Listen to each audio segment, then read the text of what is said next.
Olá, bom, então espero que vocês tenham visitado esses portais e lido o texto, feito um pouco esse exercício,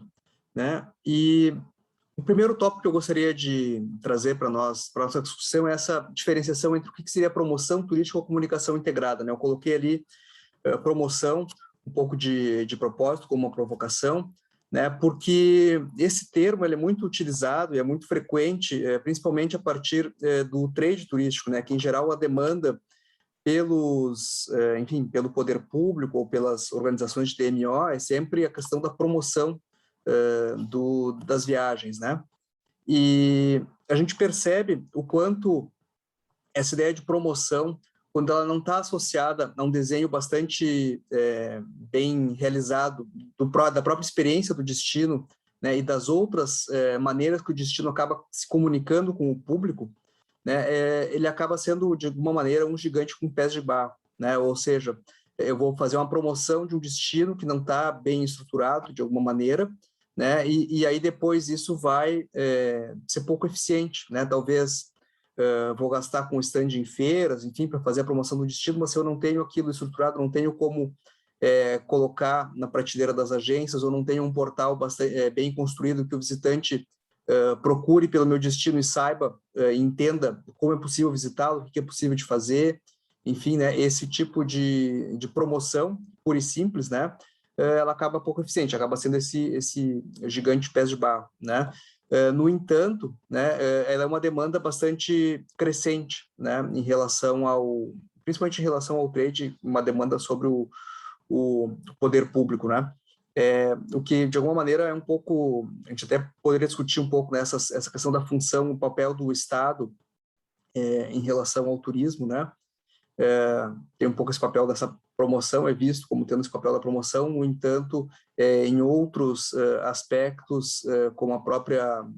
articulação ou fiscalização, talvez esse papel seja contestado por esses mesmos atores, né? Bom, enfim, mas independente disso, né, o próprio texto, né, do IRT, ele vai comentar, então, essa comunicação integrada em serviços, né, e serviços de uma maneira geral, mas destinos turísticos certamente cabem aqui, né, e ele vai estruturar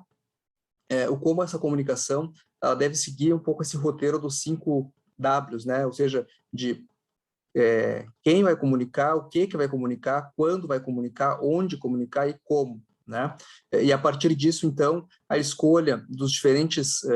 canais de comunicação e tendo em relação isso, né, com os diferentes,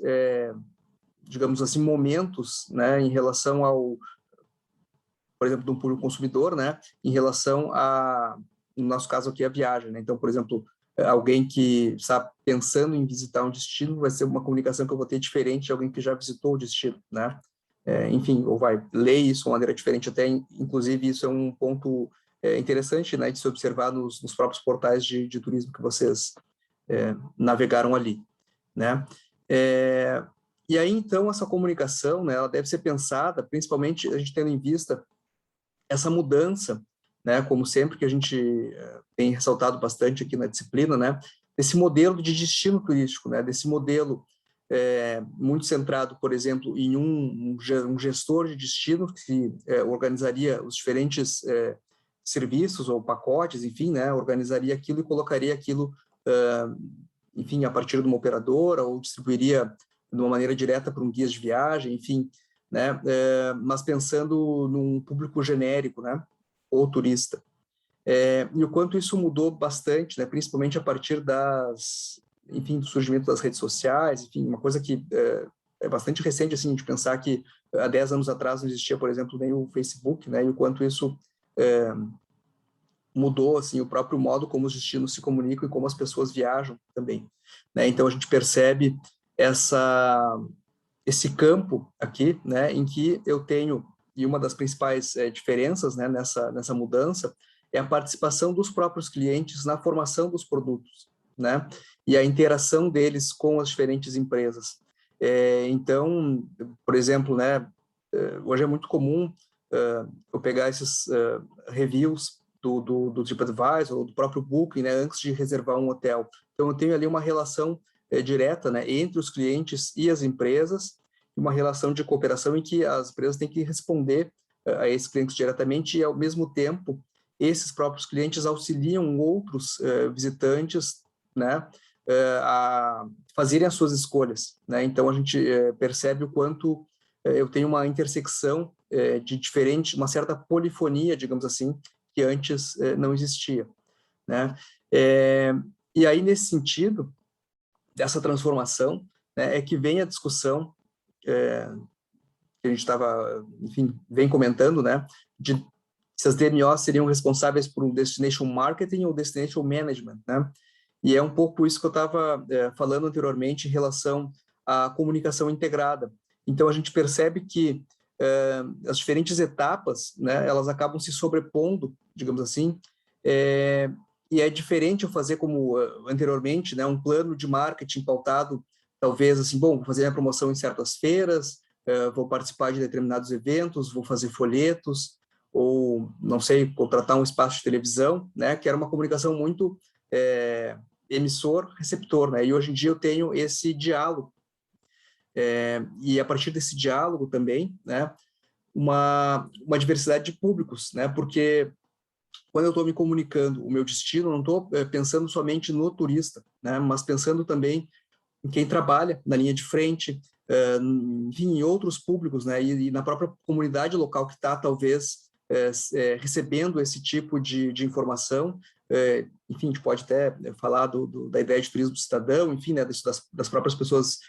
visitarem a sua cidade, recomendarem locais para visitarem na sua cidade, né, então, o quanto se torna mais complexa essa comunicação, né, e que não é só a colocação do destino no mercado, né, mas essas comunicações elas têm que estar alinhadas com a própria gestão do destino, né, com eu organizar alguns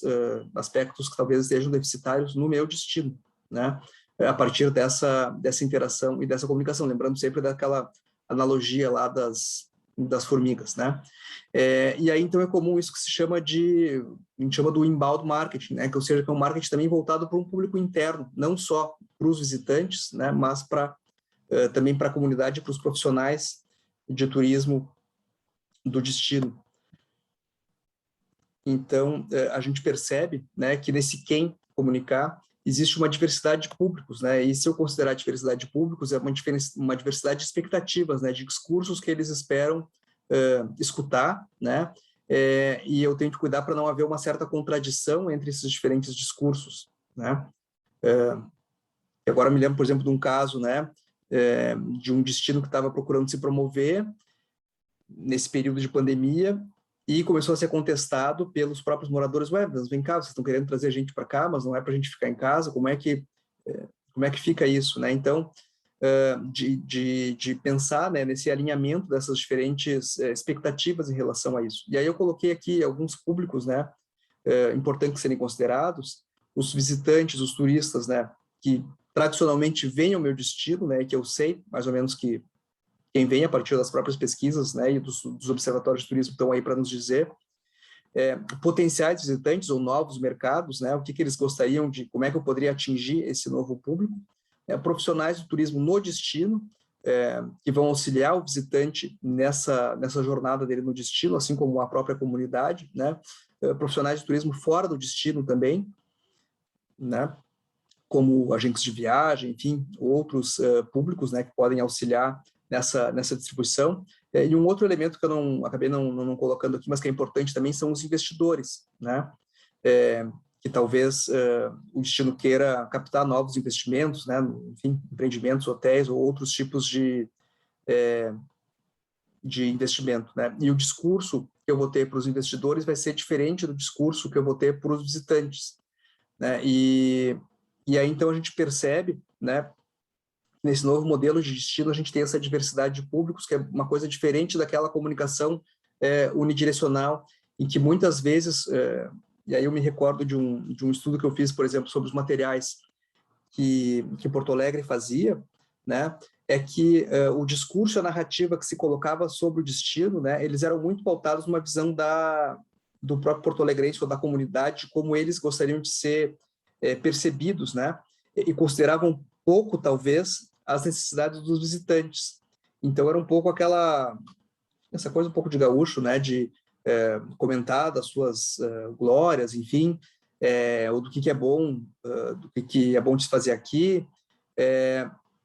mas não necessariamente uma informação prática, por exemplo, de como fazer aquilo, né? Ou não tinha uma relação com essa diferença que talvez o visitante percebesse, né? Porque a gente, nessa ideia da comunicação, a gente percebe que é sempre um contrato, né?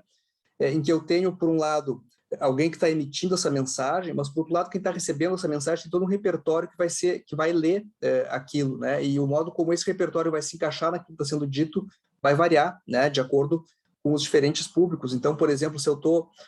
fazendo uma promoção turística para, né, seguindo esse caso de Porto Alegre aqui, para uma pessoa de São Paulo, os interesses que ela vai ter em relação à cidade, ou a percepção que ela vai ter em relação à cidade, vai ser muito diferente, por exemplo, de um público que vem do interior do estado, né? Então, por exemplo, o paulista talvez um shopping não interessa, o interior do estado interessa bastante. Então, a própria cidade é percebida de uma maneira diferente, né? E aí, então, é importante eu considerar essa diversidade de público, essas diferentes expectativas, né?